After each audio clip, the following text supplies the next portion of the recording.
하나님의 말씀 보시겠습니다. 하나님의 말씀은 사도행전 11장 19절에서 30절 말씀입니다.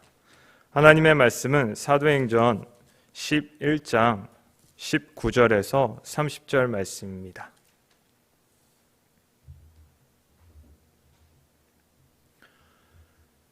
다 찾으신 줄 알고 함께 합독하시겠습니다. 그때 스데반의 일로 일어난 환란으로 말미암아 흩어진 자들이 베니게와 구브로와 안디옥까지 이르러 유대인에게만 말씀을 전하는데 그 중에 구브로와 구레네 몇 사람이 안디옥에 이르러 헬라인에게도 말하여 주 예수를 전파하니 주의 손이 그들과 함께 하심에 수많은 사람들이 믿고 주께 돌아오더라. 예루살렘 교회가 이 사람들의 소문을 듣고 바나바를 안디옥까지 보내니 그가 이르러 하나님의 은혜를 보고 기뻐하여 모든 사람에게 굳건한 마음으로 주와 함께 머물러 있으라 권하니 바나바는 착한 사람이요 성령과 믿음이 충만한 사람이라. 이에 큰 무리가 주께 더하여 지더라. 바나바가 사울을 찾으러 다소에 가서 만남에 안디옥에 데리고 와서 둘이 교회에 1년간 모여 있어 큰 무리를 가르쳤고 제자들이 안디옥에서 비로소 그리스도인이라 일컬음을 받게 되었더라. 그때 선지자들이 예루살렘에서 안디옥에 이르니 그 중에 아가보라 하는 한 사람이 일어나 성령으로 말하되 천하의 큰 흉년이 들리라 하더니 글라우디오 때에 그렇게 되니라. 제자들이 각각 그 힘대로 유대에 사는 형제들에게 부조를 보내기로 작정하고 이를 실행하여 바나바와 사울의 손으로 장로들에게 보내니라. 아멘. 혹시 여러분들은 그리스도인에 대해 한번 생각해 보신 적이 있으십니까? 아니면 그리스도인들을 보면서 무언가를 기대해 보신 적이 있으신가요? 아마도 많은 세상 사람들이 그리스도인에 기대하는 바가 무엇일까요? 제가 예전에 어떤 회사에서 일을 할 때 믿지 않는 사람들에게 그리스도인에 대해서 기대하는 바가 무엇인가요? 라고 물어본 적이 있습니다. 그 질문에 그 사람의 대답은 아마도 나와 다른 모습, 다른 생각을 가질 때 우리는 그 사람에게 대해 기대한다. 그러니까 예를 들면 이타적인 그런 모습들을 기대하고 있다라고 이야기를 했습니다. 그것처럼 우리가 세상 사람들이 그리스도인에 대해서 궁금증을 가질 때는 세상 사람들이 나와는 다른 가치관, 나와는 내가 이해할 수 없는, 내가 할 수 없는 그런 행동들을 그리스도인들이 할 때 궁금증을 가지게 되고 저 사람은 뭐 때문에 저렇게 행동할 수 있을까? 저렇게 말하는 것일까? 라는 것에서 더 나아가 저 사람이 믿는 예수님 때문인가? 예수님이 누구시지에 대해서 이렇게 궁금해한다라는 것입니다. 그것처럼 오늘 본문에는 첫 그리스도인이다라고 불러지게 된 안디옥 교회의 모습을 살펴보려 합니다. 오늘 안디옥 교회는 19절에 보시면 그때라고 이야기하고 있습니다. 그때는 언제일까요? 그때는 베드로가 고넬료와 그의 가족들에게 세례를 베풀고 예루살렘으로 향합니다. 예루살렘에 도착하자마자 할례를 받은 유대인들이 베드로에게 비난하기 시작합니다. 그 비난에 맞서 베드로는 자신에게 있었던 욥바 사건과 고넬료 사건을 설명합니다. 이 설명하는 것을 이야기를 듣고 18절에 보시면 그들이 이 말을 듣고 라고 되어 있습니다. 이 말을 들은 것은요, 하나님께서 이방인들에게 구원을 베풀어 주셨다라는 이 말을 듣고 난 후에 그들이 잠잠하여 하나님께 영광을 돌리더라. 바로 그때에 일어난 사건이다라는 것입니다. 19절에 스데반의 일로 일어난 환란으로 말미암아 흩어진 자들이 베니게와 구브로와 안디옥까지 이르러 유대인에게만 말씀을 전합니다. 스데반의 일로 일어난 환란은 여러분들이 잘 알고 계신 것처럼 사도행전 7장의 일을 이야기합니다. 그 유대인들의 박해가 일어났을 때 그때 스데반이 순교하게 됩니다. 그 일로 통해서 예루살렘에 있던 수많은 성도들 중에 사도들을 제외한 대부분의 모든 사람들이 유대와 사마리아로 흩어지게 됩니다. 그런 위기적인 상황 속에, 그런 위기 속에서도 하나님은 다른 계획이 있으셨다라는 것입니다. 그 계획이 무엇이냐면 바로 흩어진 사람들을 통해 복음을 전하는 것이었다라는 것입니다. 그 사람들이 베니게와 구브로와 안디옥까지 이르러 말씀을 전하는데 유대인들에게만 말씀을 전했다라고 이야기하고 있습니다. 왜 그들은 유대인들에게만 말씀을 전했을까요? 저의 추측이긴 하지만 전 문맥에서 살펴볼 때 이 유대인들이 생각하던 사상은 자신들만이 구원을 받을 수 있는 민족이다라는 그런 마음들이 있었습니다. 그래서 이방인들과 함께하는 것을 상종하지 않았고 그 이방인들은 구원받을 수 없는 사람들이다라고 생각했기 때문에 이 사람들은 유대인들이 모여 있는 그 곳에 가서 예수 그리스도에 대해 복음을 전했을 것입니다. 그들이 이렇게 유대인들에게만 복음을 전했을 때는 아무 사건이 일어나지 않았습니다. 그런데 20절, 21절 보시겠습니다. 그 중에 구브로와 구레네 몇 사람이 안디옥에 이르러 헬라인에게도 말하여 주 예수를 전파하니 주의 손이 그들과 함께 하심에 수많은 사람들이 믿고 주께 돌아오더라. 그 흩어진 사람들 중에 구브로와 구레네 출신의 몇 사람이 안디옥에 이르게 됩니다. 그 사람들이 안디옥에 이르러 주 예수를 복음을 전파하는데요. 누구에게 전해졌다라고 합니까? 그 사람은 바로 헬라인에게도 그 예수를 전하였다라고 합니다. 그런데 그 복음을 전하자마자 아주 놀라운 역사가 일어나게 됩니다. 그 역사가 무엇이냐면 바로 22절 하반절에 보시면 수많은 사람들이 믿고 주께 돌아오더라라고 되어 있습니다. 그런데 저자 누가는요, 구브로와 구레네 몇 사람이 복음을 전했는데 그 일로 통해서 수많은 사람들이 돌아왔다라고 이렇게 표현하지 않습니다. 그 사람들이 진짜 돌아오게 된 그 힘, 그 힘이 무엇이냐라고 이야기하고 있는데 그것이 뭐냐면 주의 손이 그들과 함께 하셨기 때문에 그 수많은 사람들이 믿고 주께 돌아왔다라고 표현하고 있습니다. 이것이 바로 안디옥 교회가 세워지게 된 동기입니다.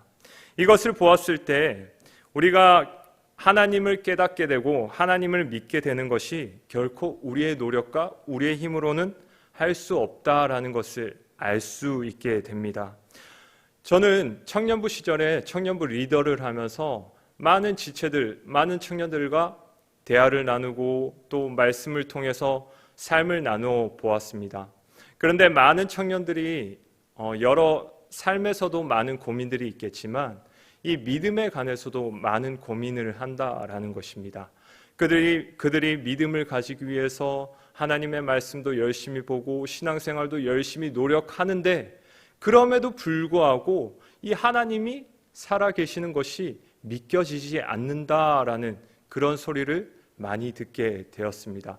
그런 소리를 듣게 되면서 저의 삶을 돌아봤을 때도 저도 모태신앙이지만 어린 시절에는 부모님의 강요로 인해서 교회에 다니게 됩니다. 교회에 다니게 되면서 청년 때까지 그냥 맹목적인 신앙을 가지고 교회에 다닐 때가 많다라는 것입니다. 그런데 하나님께서 함께 하실 때, 주의 손이 함께 하실 때 여러 경험들을 통해서라든지 아니면 누군가를 통해서라든지 우리가 그때 예수님을 믿게 된다. 하나님이 정말 살아계시는구나라는 것을 믿게 된다라는 그 사실을 알게 된다라는 것입니다. 그것처럼 믿음이라는 것은 주의 손이 함께 하실 때 하나님의 주권적인 역사로 통해서 우리에게 생겨지는 선물이다라는 것입니다. 그런데 궁금한 것이 있습니다. 이 헬라파 사람들이 처음 예수님을 믿게 되는 것인데 왜 누가는 지금 그 사람들이 예수님을 믿고 돌아왔다, 돌아오더라라고 표현하고 있는 것인가요? 그것은 바로 하나님께서 계획을 하셨는데 그 계획하신 작전 가운데 그 사람들이 선택되어져 있었기 때문이다라는 것입니다. 그 사람들이 예수 그리스도라는 그 간역이 있는데 그 사람들은 예수 그리스도를 알지 못해 다른 길로 갔다라는 것입니다. 그런데 오늘 사람들에 의해서 예수 그리스도의 복음을 듣고 다시 한번 그 화살이 예수 그리스도라는 간역으로 향하는 것처럼 다시 그들의 발걸음이 예수 그리스도께로 돌아왔다라는 것을 이야기하고 있는 것입니다. 그래서 성경은 더 나아가서 수많은 사람들이 예수님을 믿고 예수님께서 돌아왔다라는 것을 하나님의 은혜다라고 표현하고 있습니다. 23절에 보시면 바나바가 이르러 하나님의 은혜를 보고라고 이렇게 표현되어 있습니다. 그것처럼 성경은 지금 이 모든 것이 하나님의 은혜다. 그렇다면 하나님의 은혜는 다시 한번 바꿔서 이야기하면 주의 손이 그들과 함께 하신 것이 곧 바로 하나님의 은혜다라는 것을 이야기하고 있는 것입니다. 그래서 수많은 사람들이 복음을 듣고 이제 많은 사람들이 예수님께로 나아갑니다. 그런 사실이 이제 그런 소문이 예루살렘까지 들리게 됩니다. 그래서 예루살렘 교회에서는 누구를 파송할까 생각하다가 바로 한 사람을 파송하게 되는데요. 그 사람이 바로 바나바입니다. 바나바는 어떤 인물일까요? 사도행전 4장에 보시면 그의 출신뿐만 아니라 그의 족속이 어디며 그의 별명이 무엇인지에 관해 설명하고 있습니다. 그는 구브로 출신의 사람이었습니다. 오늘 본문에서 보시는 것처럼 믿음의 역사를 일으켰던 그 구브로의 출신의 사람과 같은 출신이었을 뿐만 아니라 레위 족속이며 또 위로의 아들이다라는 그런 별명을 가진 사람이었습니다. 또 더 나아가서 오늘 본문 24절에 보시면요. 성경은 그를 착한 사람이요 성령과 믿음이 충만한 사람이다라고 이야기하고 있습니다. 그것처럼 이런 성령 충만한 사람을 파송해서 이 바나바가 안디옥에 와서 이제 수많은 사람들에게 예수님을 믿게 된 수많은 사람들에게 이야기를 하게 되는데요. 그 이야기가 무엇인지 우리 23절 한번 보시겠습니다. 23절에 보시면 그가 이르러 하나님의 은혜를 보고 기뻐하여 모든 사람에게 굳건한 마음으로 주와 함께 머물러 있어라 라고 권하니, 지금 예루살렘 교회에서 바나바를 안디옥에 파송했습니다. 목회자로 바나바가 왔는데 그 바나바가 그 수많은 성도들에게 말하고 있는 거, 설교하고 있는 게 뭐냐면 지금 굳건한 마음으로 주와 함께 머물러 있어라 라고 권하고 있습니다. 이게 무엇인가 궁금해서 새 번역 성경으로 한번 살펴보니 굳센 마음으로 주를 의지하라 라는 것을 지금 권하고 있다라는 겁니다.